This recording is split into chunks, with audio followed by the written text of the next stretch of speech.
Hi everyone, I'm Pallavi. I'm a lifestyle and corporate influencer, and today I'm greatly privileged to meet Dr. G. Moinoddin, who is the consultant bariatric and metabolic surgeon at Manipal Hospital, Millers Road. So doctor, to begin with, can you brief us about what is a bariatric surgery? Actually, bariatric surgery is derived from the word called baros, which means overweight. The surgery which is done to treat overweight is called bariatric surgery. Basically, it's a weight loss surgery. Okay. So generally you will be targeting the obese patients, right? Yes. So what is the age group that you will see mostly coming Actually, across? people come with two age groups. One is young girls with PCOD, infertility issues, and even marriage issues. So those kind of obese patients come to us. The other kind of crowd is elderly people like 50 years plus. They come with uncontrolled type 2 diabetes, uncontrolled blood pressure, uncontrolled hypertension, come with sleep apnea and all this stuff. So it is a medical requirement that they have to go through this procedure? Yes. Okay, and if they have something like say BP or if they have diabetes, so are they eligible for the surgery? Actually, the surgery is named as bariatric and metabolic surgery. Why we call it as metabolic surgery is we correct your metabolic issues. Metabolic issues are type 2 diabetes, blood pressure, hypertension, cholesterols, and all the metabolic issues are corrected with this surgery. Not only the weight loss. Weight loss associated health issues are also getting better with the surgery. So are there any medical concerns, doctor, which you think that will not make a person, a candidate, eligible for this surgery? Actually, there is no absolute contraindications. People who come to us with overweight, definitely they will have all health issues like cardiac issues, they will have breathing issues, they can't even walk for a small distance, and they have low saturations when they come to us, and they will have stunts in their heart because of the obesity, whatever they have suffered a lot. So they will have hypothyroidism, all the health issues they come to us. So basically what happens is whenever the patient comes, when we plan the surgery for the patient, we take clearances from the cardiac, lung and all the departments. If they are cardiac and pulmonary and anesthesia fit people, then we can definitely do them.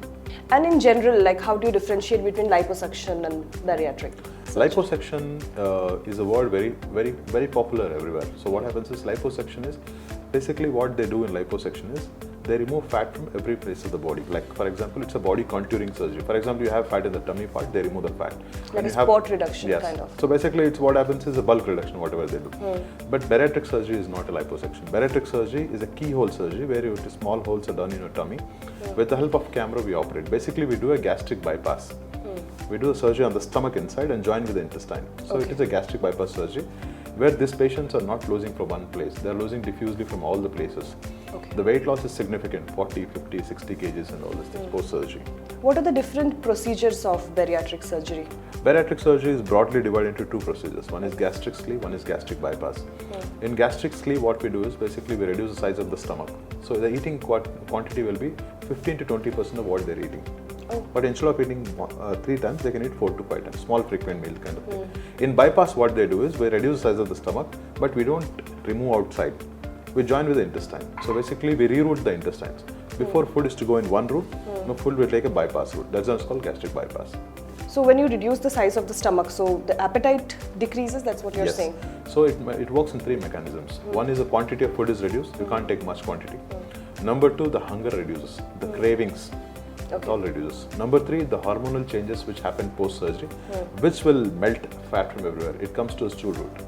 That's how they lose gradually weight loss. Weight loss will happen approximately in 6 to 8 months. But when you're saying the appetite reduces, they have to be very clear about they're having good nutrients. So is there like a particular diet that they have to follow post? So basically post-bariatric, it is not about quantity, it's about quality. True. You have to increase the quality of the food what you take. Before you used to eat a lot of quality, a lot of junk and a lot of high calories you used to consume. Now you will be eating less calories with the quality food. And we have a dedicated dietitians with us who can guide you throughout the journey.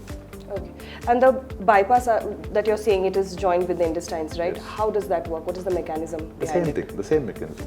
One is the quantity is reduced, one is the appetite is reduced. Number 3, the hormonal changes which will melt fat from everybody. And is it 100% like it will work, it won't fail or something like that? See what happens, surgery is a surgery, but still I can say most of the time it works. We don't have any incidences that weight loss hasn't happened. Nothing like that. But can a patient most of the relapse? patients they lose. Most of the patient they lose. For example, we have set a target of 40 kg for the patient. Sometimes what happens, patient factors also work. The surgical factors and patient factors. If the patient doesn't follow the protocols post-surgery, still he is consuming high calories, he is not working out, he is not walking and all those things, the results may not be optimum. So they may not be losing like whatever desired target, but they will fall short of the target. And there is no consequences like patient hasn't lost at all. Okay, so you have to have a lifestyle change along with it. You're saying Yes, diet, it's a permanent nutrition, lifestyle exercise, modification. and the surgery. Yes. Is it a painful procedure? Like No, how much time it takes for the procedure to finish? It's a small keyhole surgery. What happens, we put a small holes in the abdomen and we put a camera inside. We inflate the gas and we do the surgery. So there is no much cutting here. Okay. And whatever we do is absorbable sutures. It absorbs, sutures can getting absorbed. Okay. And the surgery takes approximately 1 to 1.5 hours or 2 hours sometimes. And we mobilize the patient within 2 hours. There is no bed rest. Oh. Okay. So the next day we discharge most of the time, 90% of the times. Some patients are little for exceptions, like the patient is having very low saturations, very uncontrolled diabetes, very comorbid other conditions, cardiac and pulmonary issues. For those patients, the stay may extend a day or 2 more. Okay, so but do they have pain after the procedure? Yeah, the pain is, I can say it's not heavy pain, maybe around moderate kind of pain will be there, which can be controlled with analgesics. Okay, so how many days post-operation like they can start their regular normal life? Yeah, usually we keep a time period of 1 week. Okay. Within a week, they should join their work. So doctor, what are the common side effects that patients can expect after the surgery? Yes, because the surgery involves joining of the intestine with stomach, there is a chance of leak or bleeding. Okay. But the complications are roughly around, in the books they say it is 0.5 to 2%. But we hardly see any complications because we use high quality Johnson & Johnson staplers which are manufactured in US. Okay. So which minimizes the complications.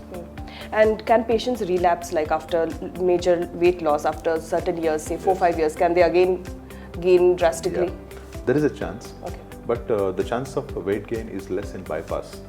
It is more common in sleep.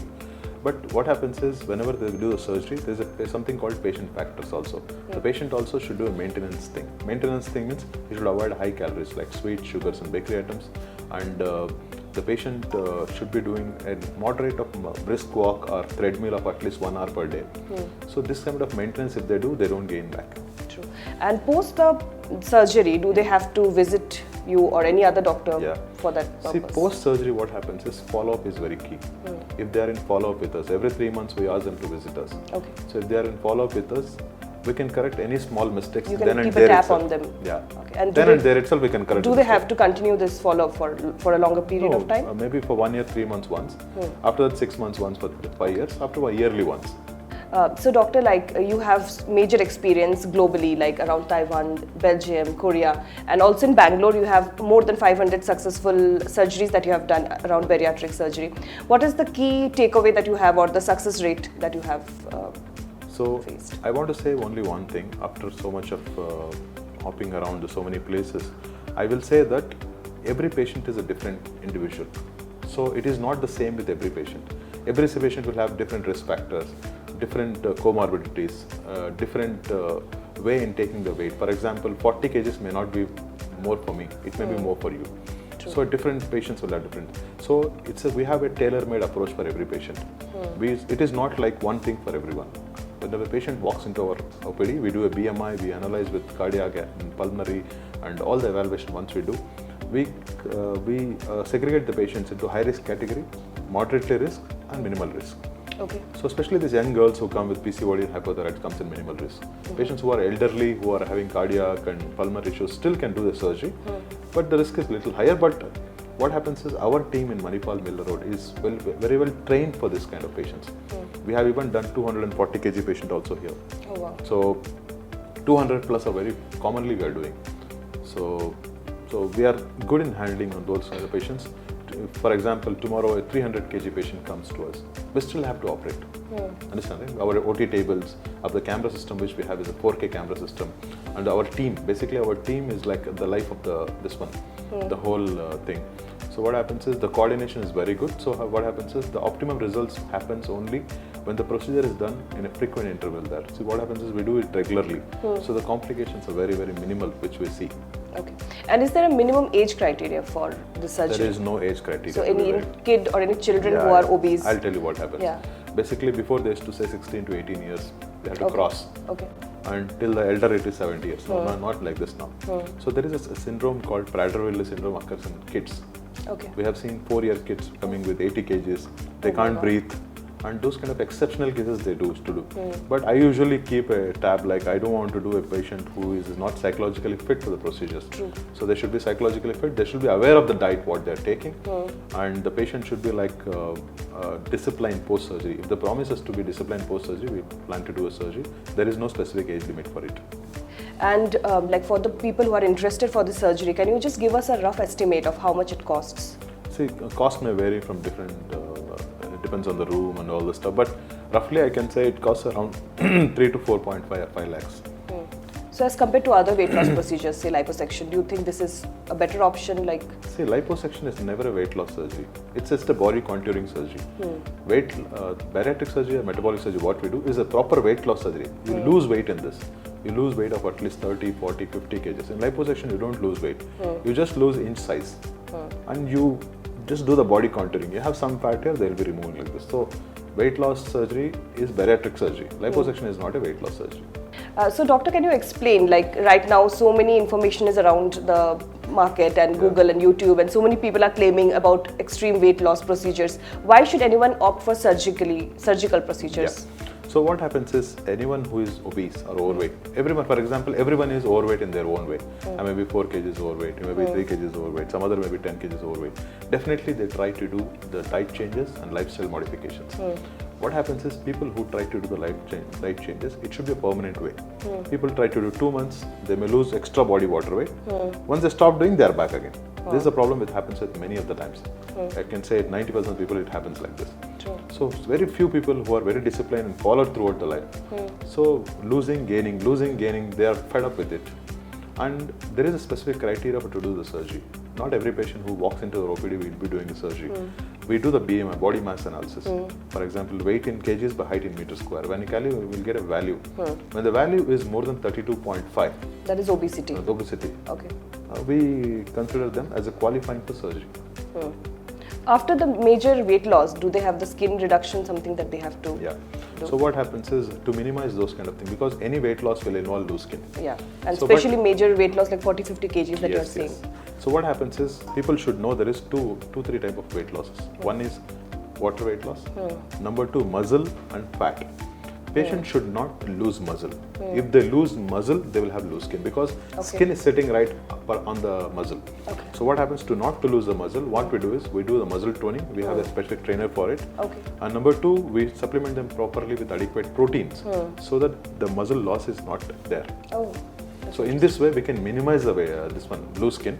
But whoever has too much of, for example, some patients lose 60, 80, 90 kgs, they will have excess loose skin, and we have a plastic surgeon to correct it. Since doctor, it is not a cosmetic surgery, is it covered by insurance? Yes, because it is a metabolic issue. So definitely it is covered. For example, from 3 to 4 years, I am seeing the coverage is better. If you see the corporate insurance, the coverage is very high. Even individual insurance with 3 years of waiting period, the insurance is getting covered. So I'm very happy about that insurance is getting covered for this patient. Thank you so much, doctor. It was a privilege to talk to you one-on-one and getting to know so many information that I was also not aware of. And will you like to add on to something, like for patients who are looking for such surgery? Do you want to say something to them? Yeah, I want to conclude you with one line basically. Life is like a journey, okay? The lesser the luggage, the longer the journey. So we are trying to reduce the luggage for the patient, so the longevity of the life is more. So be conscious of what you're eating and avoid high calorie food and exercise daily and be healthy. Thank you.